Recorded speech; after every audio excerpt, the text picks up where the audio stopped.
Okay. Yeah. So another lesson that you need to do is that after you make any adjustment, and we kind of played around, and I'm looking at this, I'm still, this thing here is just kind of,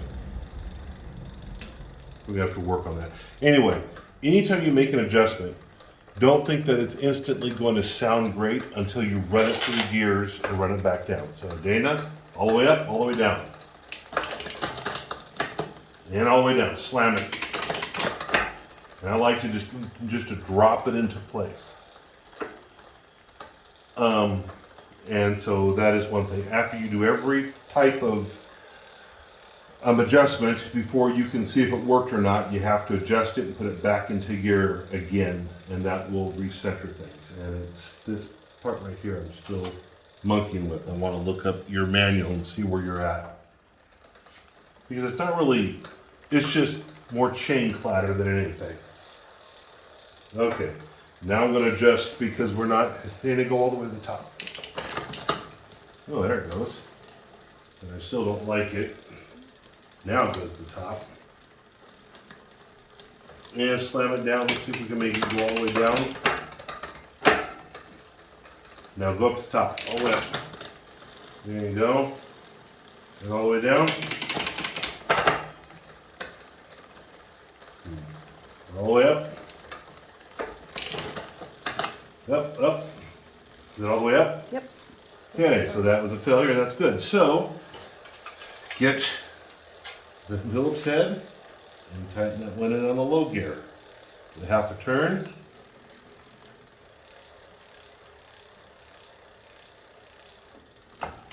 Go up to the top again. Oh, sorry. Up top. I'm at the top. Okay. No, it's not. Okay. Down, up. Down. Down. And up. Yeah, that's definitely not how it's not like that. So, I'll pull it back maybe.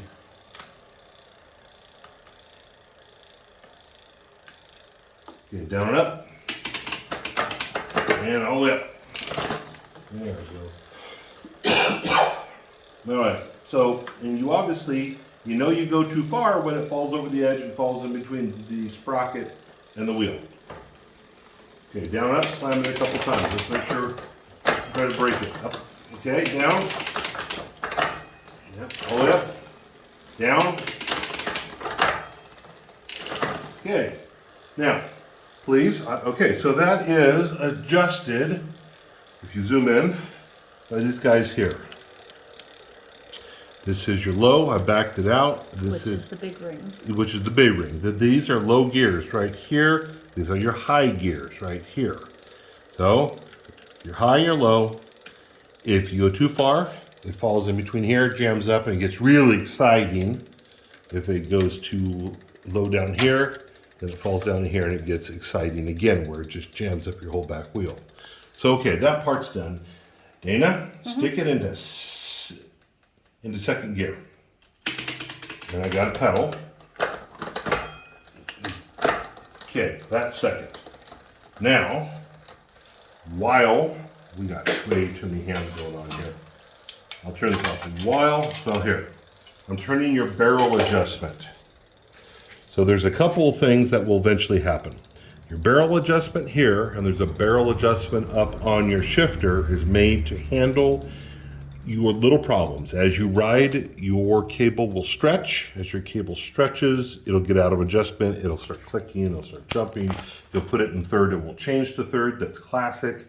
So what we have to do is, now that we are in second, how you do it is, get it up, you put your shifter in the second gear, you put your chain on the second cog, and because I would need a third hand, I use this barrel adjustment to tighten it up until it jumps to the third gear, and you'll hear it.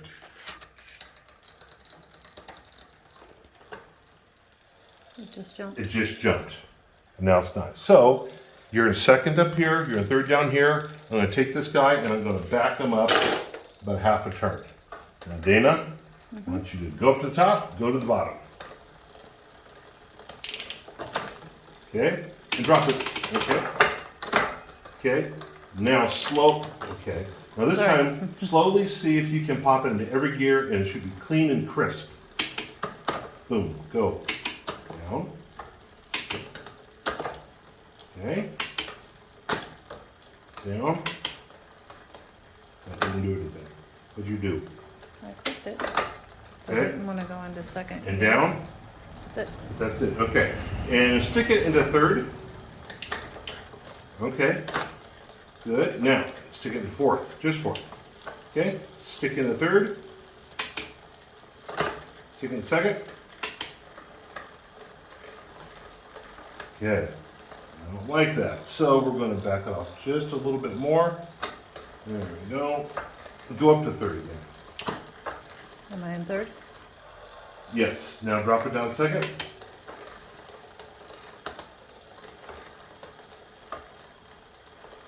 That's the wrong way, but that's okay. You stay right where you're at. Ah.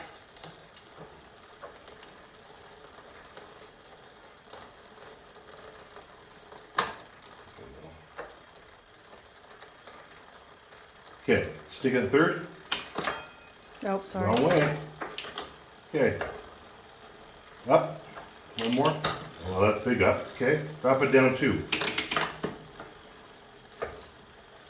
Looks to me like fine. Now, one last lesson. Understand that shifting up and shifting down are different. And that shifting down, you're not pulling it with your cable, you're using a spring in here that pulls it this way.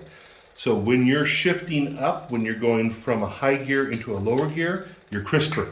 It's faster because it's all done by your cable and by your fingers.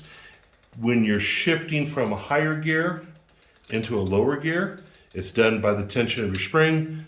Don't expect it to be as crisp. It never has been. In fact, that's when you buy a more expensive part, they put a lot of money into making that spring very stiff. So your shifts up are as crisp as your shifts down. And this is the tourney. It is probably just what you need to get the job done.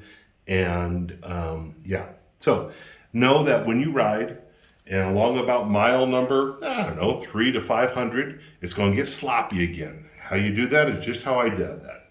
You stick it in number 2 up there, you put it on the number 2 here.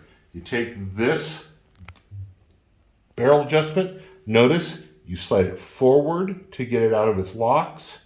It kind of rocks back and forth. And you turn it until this snaps up into third gear, and then back it off by either 3/4 or 1 full turn. It's not much. And then run it up and down, run it up and down. And that's how you make sure that it's right. And that'll get the stretch out of your cable. Sometimes it's more sloppy than that, and we'll have to go through and reset this and put it back on number 1, and from there undo this via that lock right there, retension it, and then re-space your cables. If you ever need old tubes or you have old tubes, keep them. I noticed that this here is awful wonky. You can actually take this off and wrap it in old rubber tubes to make it bigger, and then clamp this back on it again, and it shouldn't be so Slide sloppy. around while Yeah. you're trying to ride or While you're whatever. trying to ride it. Because last thing you need is this thing to flop out like this and you hit something. That's how I tacoed one of my rear wheels one time. A coat I had, it's a sleeve, popped out, got wrapped up in my rear wheel, and it locked up my rear wheel and almost set me over my nose. So you'll want to make sure that all this stuff is free. Other than that, I haven't tested your brakes, but they look straightforward, and you should know how to adjust your brakes. It's important. That's an interesting feeling. And so you'll have to read your manual on how to do that. I know how to do mine. I'm looking at yours. Yours looks like they should have some sort of adjustment, but I don't know and I can't see, so I won't touch them. And they seem like they're fine. So with all of that in mind, your rear derailleur's right. I'm going to put some lube on your chain. You can never go wrong. I don't know if you know anything about lube, but there are 2 types of lubes. There is a dry lube, and this is a good one, but it's not by means the only one. And then you have a wet lube. And obviously a dry lube does not last as long as a wet lube does, but why they make them is because the dry lube doesn't attract dirt, whereas a wet lube is more like a grease, and it will pick up dirt and junk, and you'll have to clean your chain more. So that's good to know, and always keep your chain lubricated. And you shouldn't switch between the two. There's another chain lube called White Lightning. It's kind of specialized in that you put it on, and then as it gets dirty, it breaks off. It sounds like a good idea. It's not a bad idea, but know, as a motorcycle goes by, that if you use White Lightning, you're going to have to lube it more than standard because it will flake off, taking the dirt with it, which is what it's made to do, but then there's no lube on your chain. So when you're doing White Lightning, do it like once a week for a month until it really cleans up, and then I do it once every couple of weeks, especially if you put any, a lot of miles on it. Other places that you want to lube, so A, you want to lube your chain. B, you want to lube, where's my pointer? You want to lube all the things that move. That pivot, this pivot, this pivot, that pivot. If I had wet lube, like grease, I'd definitely put it in here and let it run into here and get this lubricated because that needs it. And you can just very, very slowly stick it on here and let it run down the cable. You don't have a front derailleur, I wouldn't worry about lubing your pedals, but it's not a bad practice. Okay, so the dry lube, one of the things for that is that it has Teflon in it. Yes, and it will wash out. And it will wash out, but it makes your chain slick. Yes, so how do you lube a chain? You might know this, but I'll just kind of go over this. I tend to brace my hand on something so it doesn't go all over the place. You don't have to get your wheel working, and then I just run it like this, lightly pinching the bottle just so it dribbles on the chain, and you can see it there dribbling down.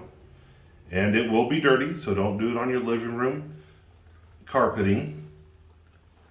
And I just kind of do it this way until the chain is lubed. And then you should let it dry for a few minutes. And then if it gets really wet or you start riding through a lot of puddles or the season changes and you're still riding the bike, pick up a bottle of wet lube. And I do have various examples of wet lube around here. So anyway, you can buy any of that stuff at any of the bike stores and they will have it. Some people have a preference and they'll preach to you all day long. I've run wet, I've run dry, I've run expensive, I've put wax on them, and I've done dry lightning. The important part is just put something on your chain. Keep your chain clean. Now, quick question. There's that silver screw on the back of her derailleur. I am still going, okay, so I know everything here. This screw, that screw, and this screw. You have this screw. Now in the past, this screw right here has always pushed against here and helped adjust this up and down.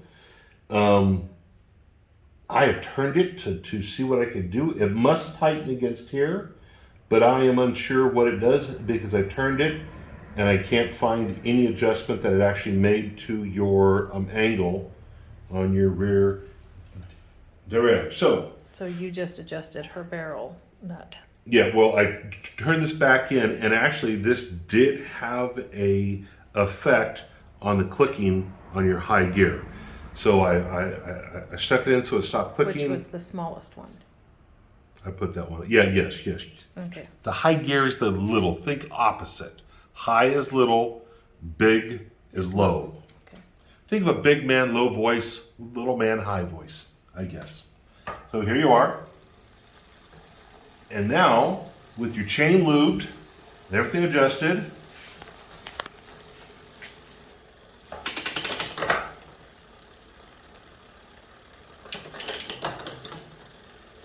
slicker than snot on a doorknob.